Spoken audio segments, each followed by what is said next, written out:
Oke, bismillahirrahmanirrahim. Assalamualaikum warahmatullahi wabarakatuh. Alhamdulillahirabbil alamin, masih diberi nikmat sehat sampai hari ini. Kita akan melanjutkan materi pembelajaran kedua, materi tahsin kitabah. Kemarin kita pada materi awal sudah mempelajari tentang huruf dal, ro, dan wawu. Nah, pada kali ini kita akan mempelajari huruf selanjutnya, yaitu huruf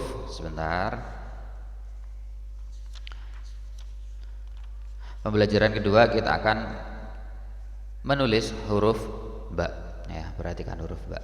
Nah, biar tidak terlalu lama, kita lanjut masuk ke materinya.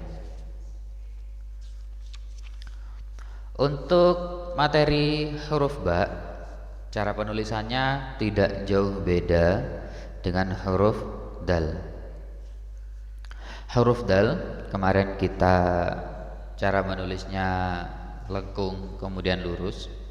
Kalau huruf ba tinggal menambahkan ekor di belakangnya, kemudian naik ke atas.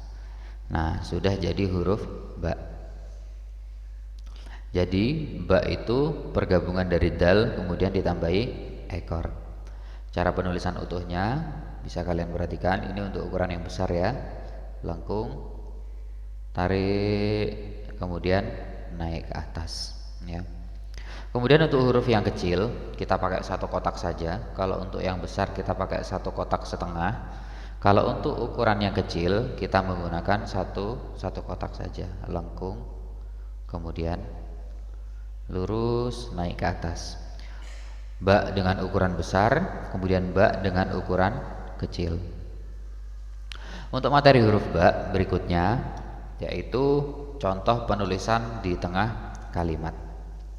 Nibrohnya ya, gigi dari hurufnya.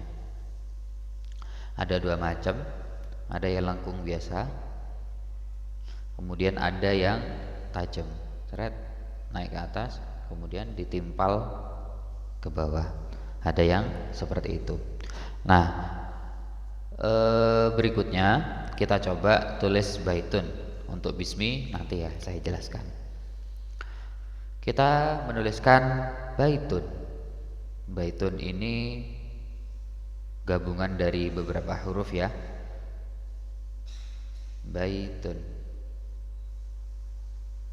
Nah, ini ketika ada huruf 3 sejajar seperti ini, salah satunya harus kita tinggikan. Agar kenapa?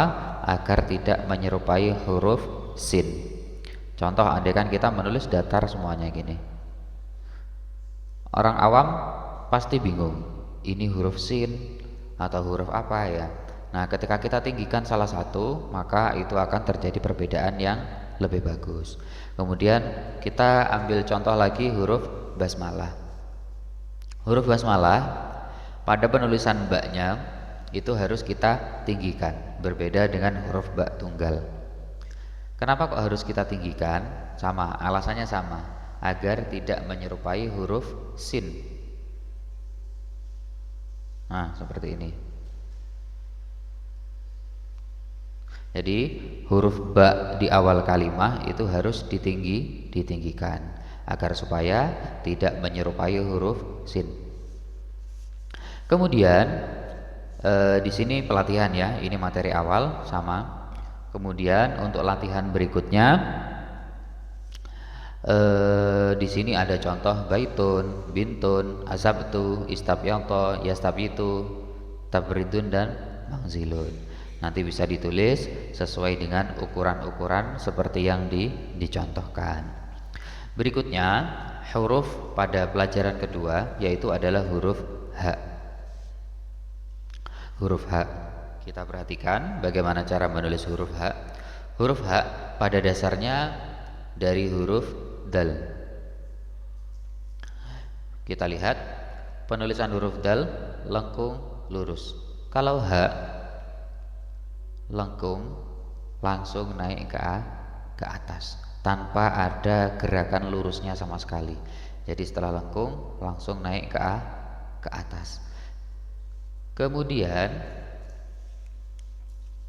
Kemudian tinggal ditambah dengan lingkaran huruf fa ataupun qaf yang ada di tengah kalimat. Tapi meskipun ini lingkaran, ada beberapa cara agar supaya kepalanya sedikit miring ke kanan. Ketika ditambahkan, lengkung langsung naik ke atas dan lingkaran fa atau qaf yang di tengah kalimat tadi, maka jadi huruf ha tunggal. Kita perhatikan. Perhatikan cara pembuatannya.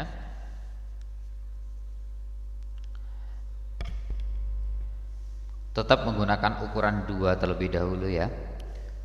Lengkung langsung naik ke atas, muter. Ya, kelihatan jelas ya. Kalau nggak jelas, bentar saya zoom.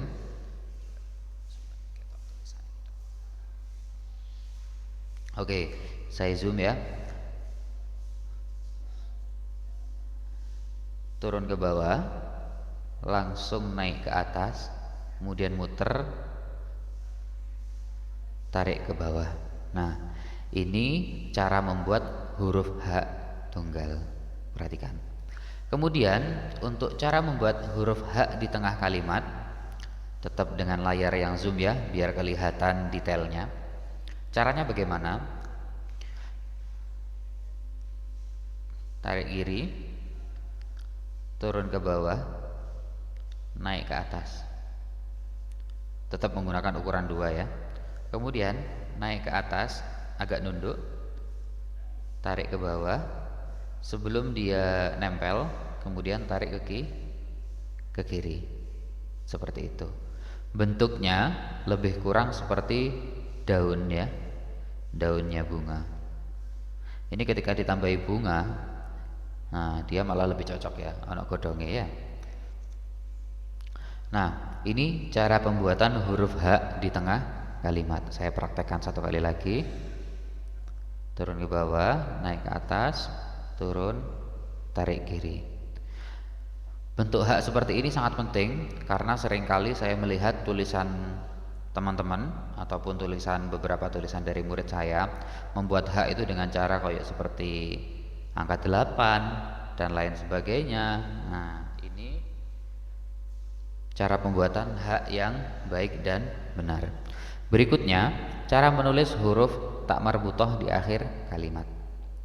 Tarik kiri, naik ke atas.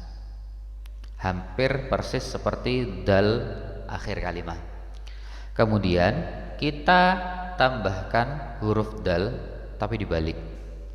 Lengkung, lurus. Jadilah tak marbutoh di akhir kalimat. Nah, kita gabungkan menjadi satu sesuai dengan contoh yang ada di kurrasah. Lengkung, naik ke atas, muter, tarik, turun ke bawah, naik ke atas, turun lagi, tarik, baru naik ke atas. Lengkung, lurus. Ini untuk H yang ukuran besar. Kalau untuk ukuran kecil, lengkung sama ya, tinggal kita menyesuaikan bentuknya saja, lebih diperkecil. Karena ketika kita mengaplikasikan kepada tulisan, nanti tidak mungkin kita menggunakan ukuran yang besar, kita akan menggunakan ukuran yang kecil. Oke, nanti materinya tulis dari ini ya, sambungannya sampai ini. Nah, untuk materi pelatihan di sini ada beberapa contoh kalimat. Zainabun, istananda, badirun, sampai buhtanun. Silahkan dicoba menuliskan. Nah, beberapa dari kalimat ini, beberapa dari kata yang ada di buku ini itu merupakan pengulangan dari huruf-huruf yang sudah kita pelajari di awal. Jadi insya Allah sedikit banyak akan lebih paham. Setelah ini selesai, setelah ini disetorkan kepada gurunya, nanti baru menulis kalimat seperti yang di materi awal tadi. Baqatul ashari jamaluha fi tanasukiha. Tulis satu baris, kemudian tulis baris berikutnya. sesuai dengan arahan guru, disuruh satu baris kah atau langsung dua baris. Oke, mungkin itu untuk materi kedua. Insya Allah akan saya lanjut lagi ke materi ketiga di video berikutnya. Jangan lupa latihan dulu di buku coret-coretan. Jangan terlalu pede ketika kita menulis pertama kali langsung bagus, karena kalau menurut saya sekali nulis bagus itu hanya ketepaan kalau bahasa Jawanya, atau kebetulan. Baru kalau kita nulis 3, 5 atau 10 kali itu semuanya sudah bagus, itu bisa dikatakan kita sudah bisa dalam menulisnya. Oke, saya akhiri untuk pembelajaran kedua. Insya Allah nanti next video pembelajaran ketiga. Kurang lebihnya mohon maaf. Semoga ilmunya bermanfaat. Ala diniyah wa ala kulli niyatin sholihah. Fatihah. Bismillahirrahmanirrahim. Alhamdulillahirabbil alamin arrahmanir rahim maliki yaumiddin. Iyyaka na'budu wa iyyaka nasta'in ihdinas siratal mustaqim siratal ladzina an'amta 'alaihim ghairil maghdubi 'alaihim waladdallin. Amin. Oke, saya akhiri. Kurang lebihnya mohon maaf. Wabillahi taufiq wal hidayah. Assalamualaikum warahmatullahi wabarakatuh.